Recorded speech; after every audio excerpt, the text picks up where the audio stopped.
तर hi guys, तुमचं स्वागत आहे ब्लॉगमध्ये, पूनम चॅनलमध्ये. आम्ही गावाला निघालो आहे. तुम्ही बघू शकता आदूचे पप्पा आणि आदू बॅग घेऊन खाली चाललेत. आदू पण चाललाय आणि मी पण त्यांच्या मागे निघालेच होते. तर म्हटलं चला घरापासून थोडासा ब्लॉग घ्यावा. हे सांगत होते मी की आम्ही गावाला चाललो आहे. माझी मम्मी डुगूला घेऊन उभा आहे, कारण आम्ही 10-15 दिवसासाठी चाललो आहे. त्याच्यामुळे तिला करमत नाही, डुगूला सोडतच नव्हती, डुगूला घेऊन उभा होती. आदूचे पप्पा रिक्षा आणायला गेलते बाहेर. आता रिक्षा आली आहे, मी रिक्षात बसायला चालले होते, तर लगेच आम्ही निघणार होतो. रिक्षात डुगूची मस्ती बघू शकता तुम्ही. इतका आनंद झालता त्याला बाहेर चाललोय म्हणून. आम्ही आदूला पण खूप, त्यांच्या चेहऱ्यावर तो दिसत होता. डुगूला कधी बाहेर नेलं नव्हतं ना आम्ही, त्याच्यात एवढ्या लांबची ट्रिप. आम्ही डायरेक्ट अहमदनगर टू जोधपूर आलोय. 2 दिवसाची ट्रिप आहे आमची.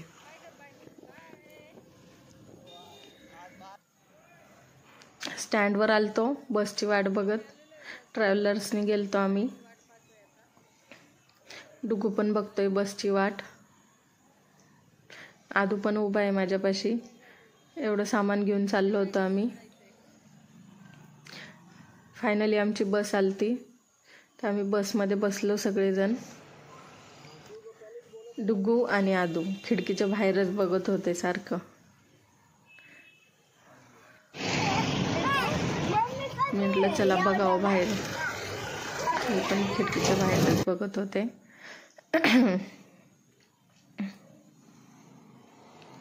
इथे गाडी थांबली होती. मग संध्याकाळ झालती, तर आम्ही चहा वगैरे पिण्यासाठी थांबलो होतो. आणि डुगू ना क्रीम गोल खात होता. कसं तोंड भरवलंय सगळं. आणि आदू चहा पित होता. आदू चहा पित बसला.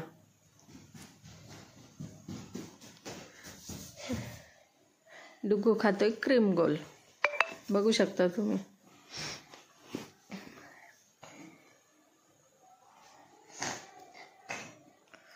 संध्याकाळ झालती, म्हटलं डुगूचं थोडं शूट घ्यावा. डुगू व्यवस्थित बसतच नव्हता. गाडी हालत होती तर तो पण हालत होता, सारखं पडत होता इकडे तिकडे. एवढं काही दिसत नसणार आहे तुम्हाला, पण म्हटलं चला थोडंसं दाखवावा.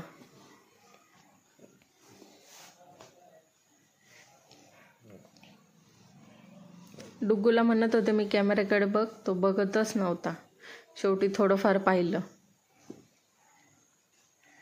नंतर आम्ही जेवायसाठी थांबलो होतो इथे तो कंटिन्यू चमचा वाजवत होता. त्याला इतका आनंद होत होता चमचा वाजवताना. काचेवर दनादन चमचा वाजवत होता.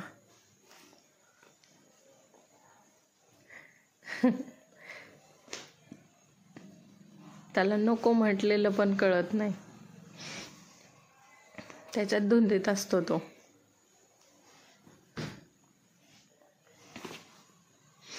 आदूचे पप्पा समोर बसले होते, त्यांचे शूट नाही घेऊ शकले मी. आदूच्या पप्पांना नाही आवडत जास्त ब्लॉग बनवलेले, पण मला खूप आवडतं म्हणून मी ब्लॉग बनवते. डुगूचं काही संपतच नव्हतं चमचा वाजवणं. जेवण झाले, आम्ही निघालो मग परत गाडीत. 2 दिवस आम्ही गाडीत होतो. 2 रात्र आणि 2 दिवस. डुगीने जास्त परेशान नाही केलं, झोपला तो गाडीत पण. म्हटलं तुम्हाला सकाळ सकाळचं बाहेरचं दृश्य. इतकी थंडी वाजत होती गाडीत पण. आणि गाडीत आहे ना एक पोपट होता शेजारी, डुगू आणि पोपट. डुगू म्हणत होता पोपटाला बाहेर घे बाहेर घे. पोपट त्याला घाबरत होता. तेच पप्पा म्हणतात बाय कर त्याला. बाय नव्हता करत तो, नुसतं पोपटाकडे बघायचा. आवाज नाही घेऊ शकले मी, म्हटलं नंतर माझा व्हॉइस टाकावा, कारण गाडीत खूप आवाज येत होता लोकांचा वगैरे. म्हटलं चला आपण नंतर आपला व्हॉइस टाकूया. त्यामुळे डुग्गूचा आवाज नाही येणार याच्यात तुम्हाला, फक्त माझाच आवाज येईल.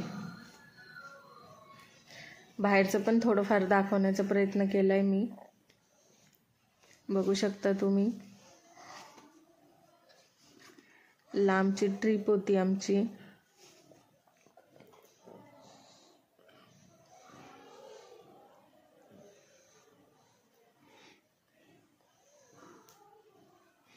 गाडीत डुग्गूची मस्ती. खाली बघत होता, खाली जायचं होतं त्याला.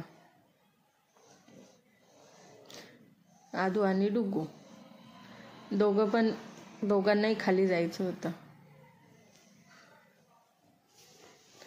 फायनली आम्ही पोहोचलो होतो. पालीमधलं कारंजा आहे, पाली जिल्ह्यातला.